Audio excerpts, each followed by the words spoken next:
सोचिए, एक ऐसा देश जहाँ ना एयरपोर्ट है और ना समुंदर, ना बॉर्डर पर खड़े होने के लिए लाइन में विदा विदा लाइन है। हाँ दोस्तों, एक ऐसा देश है जहाँ पे ना ही एयरपोर्ट है और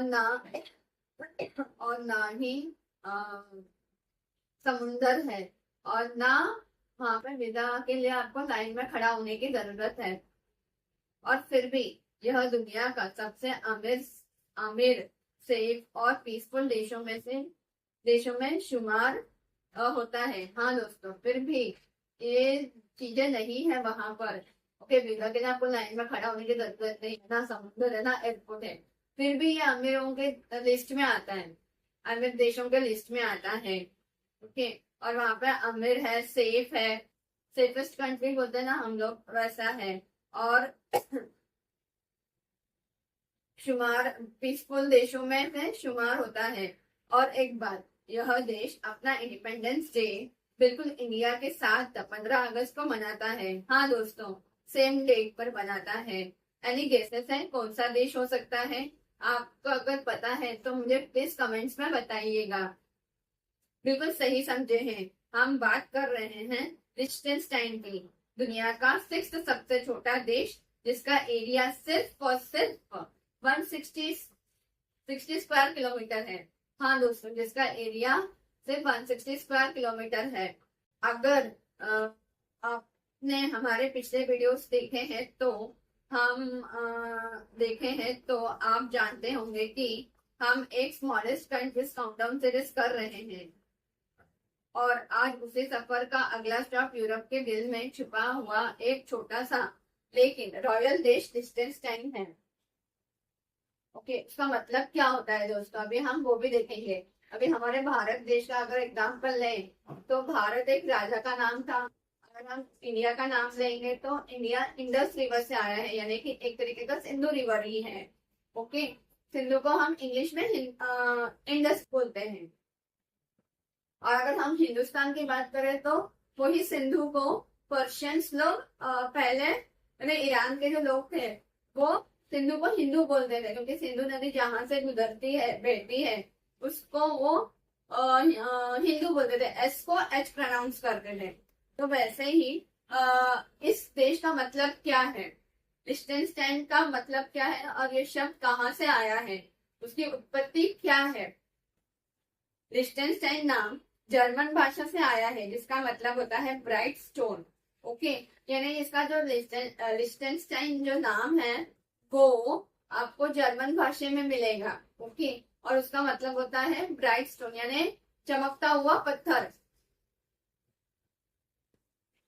यह नाम लिechtenstein रॉयल फैमिलीज के नाम पर पड़ा है, जो इस देश पर कई सदियों से राज कर रहे हैं। हाँ दोस्तों, यह जो देश है, जैसे हम अगर बोले, यह जो देश है ना, जैसे सऊदी अरेबिया है।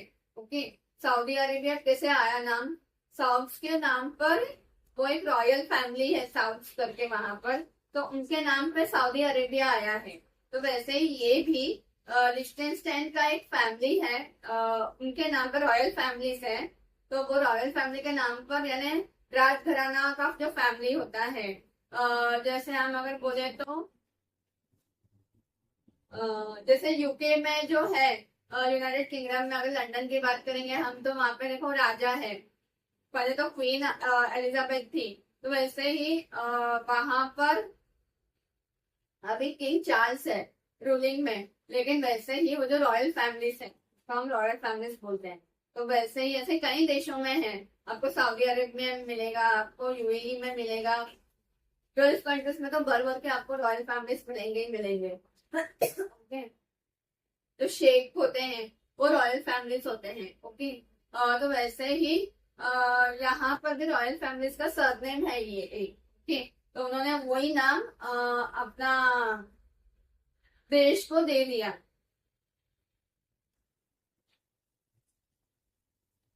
सदियों से वो राज करते आ रहे हैं। अभी हम इसका दोस्तों इतिहास देखेंगे। लिechtenstein का इतिहास 17th सेंचुरी से जुड़ा है। हाँ दोस्तों, लिechtenstein का जो इतिहास है वो 17वीं शताब्दी का से जुड़ा हुआ है। तो 1719 में, यानी 1719 में होली रोमन एम्पायर ने इस एरिया को प्रिंसिपलिटी ऑफ लिechtenstein घोषित किया था। तो 1719 में जो रोमन एम्पायर है, रोम यानी इटली का जो रोमन एम्पायर है, उन्होंने इस देश को प्रिंसिपलिटी ऑफ लिechtenstein घोषित किया था।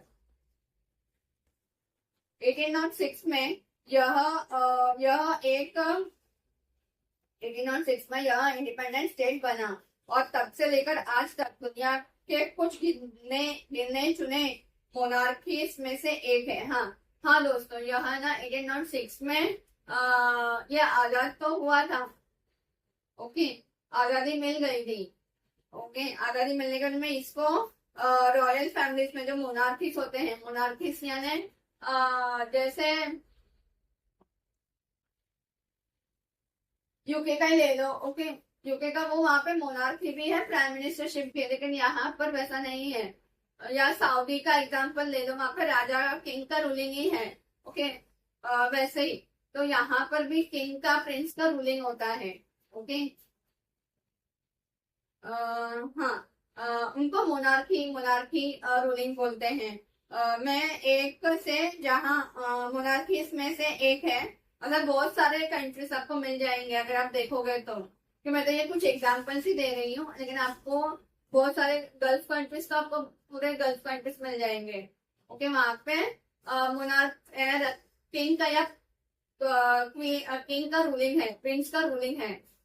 ओके, प्रिंस राज करता है, जहाँ की अभी तक वहां पर उनका ही जनरेशन रूलिंग करते आते हैं। ओके, पहले दादा दादा से बेटा, बेटा से उनका पोता, पोता से फिर उनका लड़का, वो ही उनका रूलिंग का ये रहता है। फिर वर्ल्ड वॉर के दौरान लिechtenstein ने न्यूट्रल रखा था। वर्ल्ड वॉर जब हुआ था ना, फर्स्ट वर्ल्ड वॉर हो, सेकेंड वर्ल्ड वॉर हो, उन्होंने ना मैं एक्सिस का दूंगा ना एक्साइल का दूंगा, दोनों में भी उन्होंने ये नहीं किया था, दोनों पार्टीज का सपोर्ट नहीं किया था। मैं अपना ये रहूंगा करके, दोनों के बीच में, दोनों के वॉर के बीच में मैं नहीं जाऊंगा। ओके, हाँ, न्यूट्रल रखा था और अपने आप को सुरक्षित रखा था, तो उस वजह से क्या हो गया, वो सुरक्षित रह गया। वो बोले ना, कबाब में हड्डी नहीं बनना चाहिए। ओके, दो लोगों के बीच में जब वॉर होता है या बातचीत होती है, तो बीच में टांग नहीं अड़ाना चाहिए। तो वैसे इन्होंने भी अपने को टांग नहीं अड़ाकर सुरक्षित रख लिया था। और आज भी यह दुनिया का सबसे पीसफुल और रिचेस्ट नेशंस में से शुमार होता है। अभी हम इसका भूगोल देखेंगे दोस्तों। लिechtenstein एक लैंडलॉक कंट्री है, जिसके दोनों तरफ से देश ही देश है। ओके, दो देश हैं। ओके, स्विट्जरलैंड और ऑस्ट्रिया। और एक बात दोस्तों, ये जो कंट्री है ना लिechtenstein, इसको डबल लॉक कंट्री बोलते हैं, क्योंकि इसके आजू बाजू में जो कंट्रीज है ना, वो भी लैंडलॉक्ड ही है। ओके, वो भी लैंडलॉक्ड है ना, उनके आजू बाजू में, उनके जो आजू बाजू में जो देश है वो भी लैंडलॉक्ड ही है, यानी उनके वहां पे ना समुंदर है, ना कुछ भी नहीं है, ना नदी है जैसे हमारा अगर इंडिया देखा जाए। ओके, इंडिया का मुंबई, गुजरात से लेकर कलकत्ता तक यानी वेस्ट बंगाल तक, नीचे का जो बी शेप जो बना है वहां पे समुंदर है। ओके, या हम अगर आइलैंड्स की बात कर ले, तो वो भी इंडोनेशिया की बात करते हैं तो पूरा आइलैंड से भरा हुआ है। ओके, अगर हम कनाडा की बात करेंगे तो कनाडा भी आइलैंड से है, साउथ में भले ही उसको यूएसए है, बट आजू बाजू में ईस्ट वेस्ट में समुंदर ही है। इनका वैसा नहीं है दोस्तों। इनका कैसा है ना, अगर आप गूगल मैप में अगर आप देखोगे, मैप में अगर आप देखोगे तो आपको पता चलेगा कि ये कंट्रीज के जो बॉर्डर है ना, वो भी लैंडलॉक्ड ही है।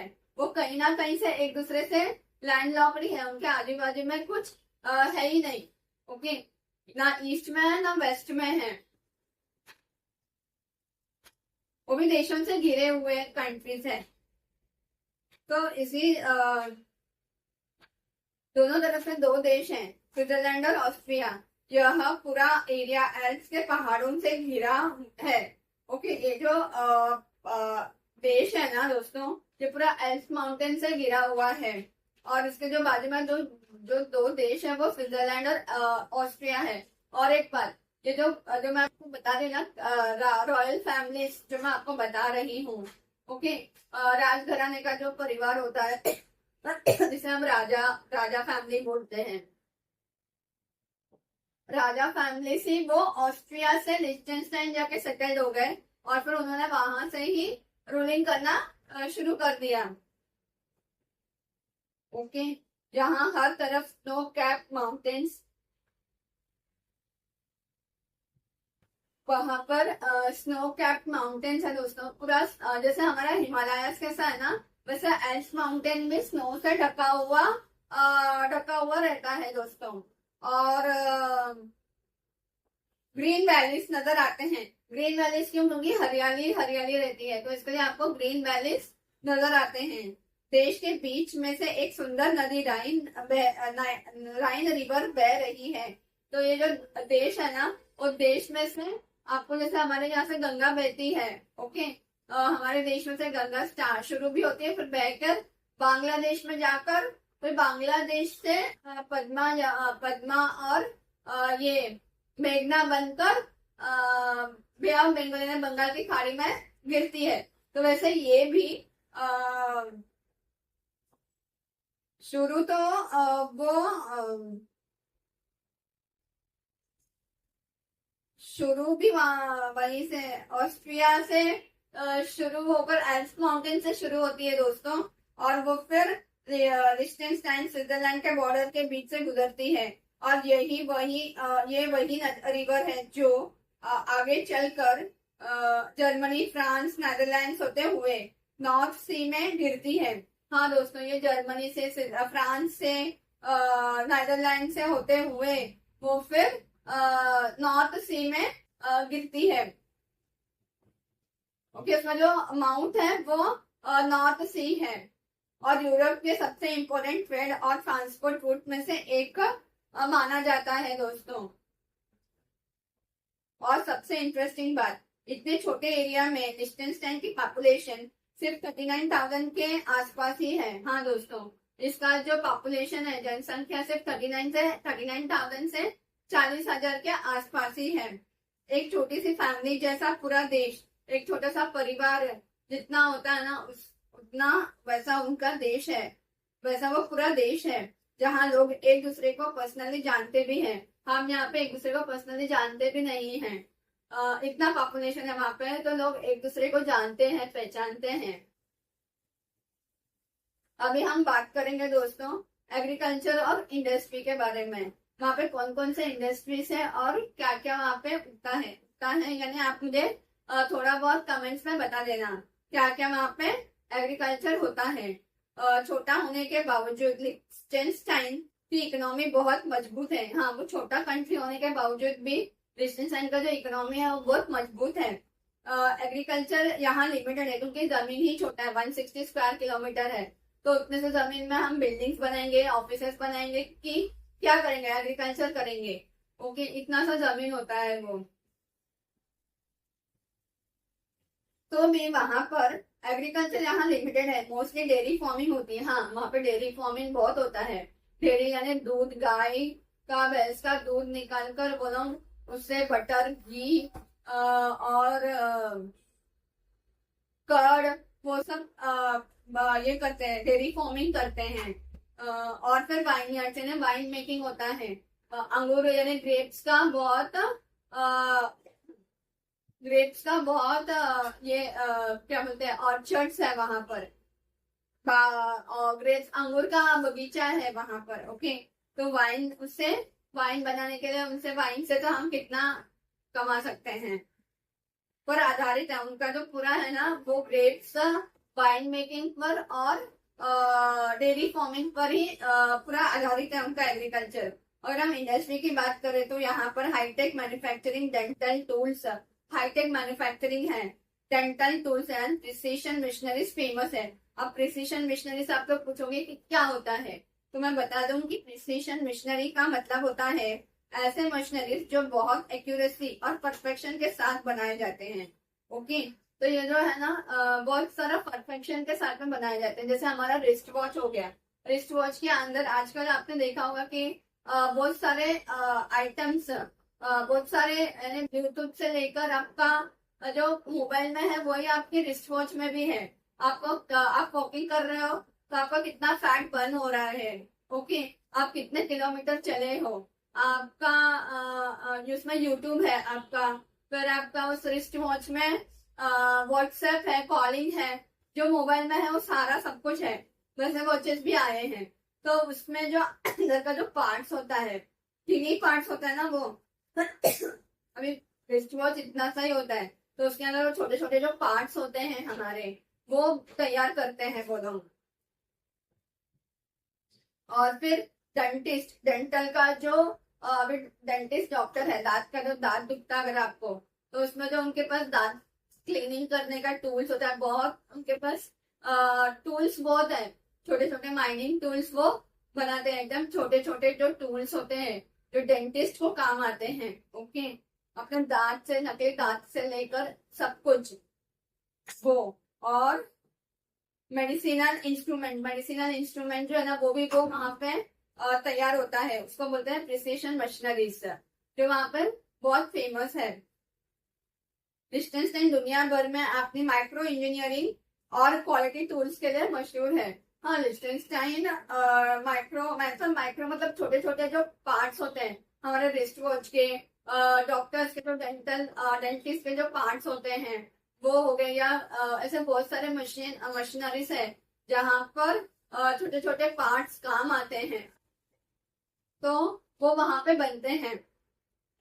अभी हम देखेंगे दोस्तों इंडिपेंडेंस डे, जो लिechtenstein अपना इंडिपेंडेंस डे 15 अगस्त को मनाता है। हाँ बिल्कुल, इंडिया के इंडिपेंडेंस डे के दिन, उसी दिन पूरा देश रंग बिरंगी परेड्स, फायरवर्क्स और रॉयल फैमिलीज के स्पीचेस के साथ झूम उठता है। हाँ दोस्तों, ये जो है ना इंडिपेंडेंस डे वो अपना इंडिया का इंडिपेंडेंस डे के साथ ही बनाता है, और रॉयल फैमिलीज के साथ में सेलिब्रेट करते हैं वो लोग। फायरवर्क्स होता है, रंग बिरंगे परेड्स होते हैं, रॉयल फैमिली का स्पीच होता है और उसी में वो झूम भी उठते हैं, ओके। फिर टूरिस्ट डेस्टिनेशन अगर हम अभी देखें तो वो भी मैं आपको बताती हूँ टूरिस्ट डेस्टिनेशन क्या क्या है और वहां पे हमें कब जाना चाहिए, इंडिया से कैसे जाना चाहिए, क्योंकि वहां पे तो कोई एयरपोर्ट है ही नहीं, तो आप कैसे जाओगे और कितना खर्चा होगा वो भी मैं आपको बताती हूँ इस अगले स्टेप में, ओके। अगर आप यहाँ आते हो तो जरूर ये सारा चीजें आपको देखना चाहिए। वेडूस कैस्टल यानी वेडूस उसकी राजधानी है, जो लिechtenstein का जो राजधानी अगर कोई पूछे तो वेडूस है, ओके। वेडूस में ना वेडूस कैस्टल करके है जहाँ पे प्रिंस का घर है और लिechtenstein का सिंबल भी है, वो बिना देखे तो हम आ नहीं सकते क्योंकि प्रिंस का कैस्टल है वो। और कुंस्ट म्यूजियम जो वो भी वेडूस में ही है, मॉडर्न आर्ट लवर्स के लिए पैराडाइज है। हाँ दोस्तों, मॉडर्न आर्ट लवर्स है ना, उनके लिए वो पैराडाइज है, उनके लिए वो स्वर्ग ही है। फिर मार्बल स्की रिसोर्ट है, विंटर स्पोर्ट्स के शौकीनों के लिए हेवन है। हाँ, यहाँ पर आपको विंटर स्पोर्ट्स करना है, विंटर स्पोर्ट्स में वहां पे बहुत कुछ होता है, तो अगर आपको वो सब कुछ करना है तो आप विंटर में उनके लिए वो हेवन है। फिर गुटेनबर्ग कैस्टल, एक पुराना फोर्ट जहां से पूरा शहर दिखता है, गुटेनबर्ग कैस्टल है, वहां से आपको पूरा शहर आपको नजर आता है। गुटेनबर्ग से मुझे ना एक चीज याद आ रही है दोस्तों, आई थिंक सो गुटेनबर्ग ने प्रिंटिंग प्रेस इन्वेंट किया था, या पहला प्रिंटिंग प्रेस उन्होंने तैयार किया था। तो आप मुझे कमेंट्स में बताना कि ये सही है, आपके हिसाब से कौन हो सकता है गुटेनबर्ग, ओके। मुझे तो ऐसा लगता है गुटेनबर्ग यानी जिन्होंने पहला प्रिंटिंग प्रेस जो इन्वेंट किया था वही होनी चाहिए, ओके। अभी हम यहाँ का मौसम देखेंगे, मौसम अगर अच्छा हो तो हम जा सकते हैं, अगर मौसम एक अच्छा नहीं हो, हमें कुछ दिखेगा नहीं, हम एंजॉयमेंट ही नहीं कर पाएंगे, तो हम कैसे जाएंगे। तो पहले हमें मौसम का भी ये लेना चाहिए, ओके। यहाँ का मौसम टेम्परेट अल्पाइन होता है दोस्तों, समर होता है जून से अगस्त तक, ठंडा और प्लेजेंट 25 डिग्री तक होता है। जानकारी बोलने समर होता है जून से अगस्त तक, ठंडा और प्लेजेंट महीना होता है 25 डिग्री सेल्सियस तक। विंटर्स होता है दिसंबर से फरवरी, विंटर तो दिसंबर से फरवरी होता है, बट बर्फ से ढका हुआ होता है। बर्फ से ढका हुआ होगा तो हम देखेंगे ही क्या, ओके, कुछ भी नहीं देख पाएंगे, और वो भी 0 डिग्री सेल्सियस के आसपास होता है दोस्तों। और 0 डिग्री में तो हम, हाँ, कश्मीर में तो हम रह सकते हैं, कश्मीर वहां पर जाकर रह सकते हैं, लेकिन हमें अगर 0 डिग्री में बोला जाए तो हम नहीं होगा, हमें ठंड लग जाएगी, या तो हमें बहुत सारा कंबल विम्बल सब स्वेटर विटर सब लेके जाना पड़ेगा, 2-3 स्वेटर पहन के फिर जाना पड़ेगा अगर आपको विंटर्स में जाना है तो। ओके, रेनी सीजन होता है मॉडरेटली मोस्टली मई से सितंबर तक होता है। ओके, रेनी सीजन जो होता है मई से सितंबर तक के बीच में होता है, और टूरिस्ट के लिए मई से सितंबर सबसे बेस्ट टाइम होता है। ओके, और टूरिस्ट के लिए आपको अगर जाना है वहां पे घूमने के लिए तो मई से सितंबर से बहुत अच्छा दिन, अच्छा समय होता है कि आप वहां पे सब कुछ देख सकते हो, एंजॉय कर सकते हो, जब पहाड़ों की ग्रीनरी अपने पीक पर होती है, क्योंकि बारिश भी होती है एक तरफ से और वहां पर पूरा ग्रीनरी होता है। जैसे अगर हम देखेंगे ना महाराष्ट्र में लोनावाला खंडाला, अगर आप कभी देखना मई के बाद जून जुलाई अगस्त में वो पूरा ग्रीनरी ग्रीनरी दिखता है हमें पहाड़ों पर, और बाकी के टाइम पे मार्च अप्रैल में ऐसा लगता है वो कुछ है ही नहीं वहां पे, पूरा पेड़ सूखे हो जाते हैं, पत्ते पूरे निकल जाते हैं, कुछ भी नहीं होते हैं। और अभी जून के बाद जैसे बारिश गिरना चालू हो जाता है तो वैसे वहां पे ग्रीनरी हो जाता है, तो वैसे यहाँ पर भी आपको अपने पीक पर होता है। हाउ टू रीच, अभी हम कैसे पहुंचेंगे वहां पर, ओके, कैसे पहुंचना है। लिechtenstein का खुद का एयरपोर्ट तो नहीं है, अभी हमने स्टार्टिंग में देखा था कि लिechtenstein का खुद का एयरपोर्ट नहीं है, ना ही समुंदर है तो हम जाएंगे कैसे। सबसे नियरेस्ट एयरपोर्ट है जूरिच, जो स्विट्जरलैंड में है। हाँ दोस्तों, तो जो जूरिच इंटरनेशनल नेशनल पार्क है, नेशनल इंटरनेशनल एयरपोर्ट है ना, वहां से आपको हाँ जूरिच जाना होगा। जूरिच जो स्विट्जरलैंड का एयरपोर्ट है वहां पर, और वहां से फिर आपको बस या ट्रेन वेडुस के लिए लेना होगा, जो ट्रेन में आपको 1.5 से 2 घंटे आपको वेडुस पहुंचा देगा। ट्रेन या बस 1.5 से 2 घंटे लगेंगे। ओके, जूरिच जो है एयरपोर्ट है, वहां से बस या ट्रेन करोगे तो आपको 1.5 से 2 घंटे लगेंगे वेडुस लिechtenstein पहुंचने के लिए। और इंडिया से आपको मुंबई या दिल्ली से जूरिच के लिए डायरेक्ट जूरिच के लिए फ्लाइट लेनी होगी, मुंबई या दिल्ली से आपको जूरिच के लिए फ्लाइट लेना होगा। तभी हम देखेंगे वहां पे जाने के लिए खर्चा कितना होता है, क्या है। लिechtenstein में स्टे थोड़ा महंगा है क्योंकि यह एक लग्जरी डेस्टिनेशन है, वहां पे खर्चा थोड़ा महंगा होता है दोस्तों। और बजट ट्रिप अगर आप कर रहे हो तो 1.5 से 2 लाख तक आपका बजट ट्रिप होता है, 5 से 6 दिन का पर हेड ही है ये। ओके, और अगर मिड रेंज है आपका 2 से 3 लाख आप खर्चा कर सकते हो तो ये मिड रेंज में आता है। और लग्जरियस होटल्स वगैरह आपको रहना है तो आपको 5 लाख तक जाएगा। और यहाँ पर स्विस फ्रैंक चलता है, स्विट्जरलैंड का जो करेंसी है स्विस फ्रैंक वो चलता है, वो करेंसी चलती है। ओके, तो अब मुझे ये भी बताना कि इंडियन करेंसी कितना आता है, वहां का एक स्विस फ्रैंक इंडियन करेंसी कितना आता है मुझे कमेंट्स में बताना। तो दोस्तों, कैसा लगा आपको ये छोटा सा देश जहां लग्जरी पीस और नेचुरल ब्यूटी एक साथ मिलते हैं।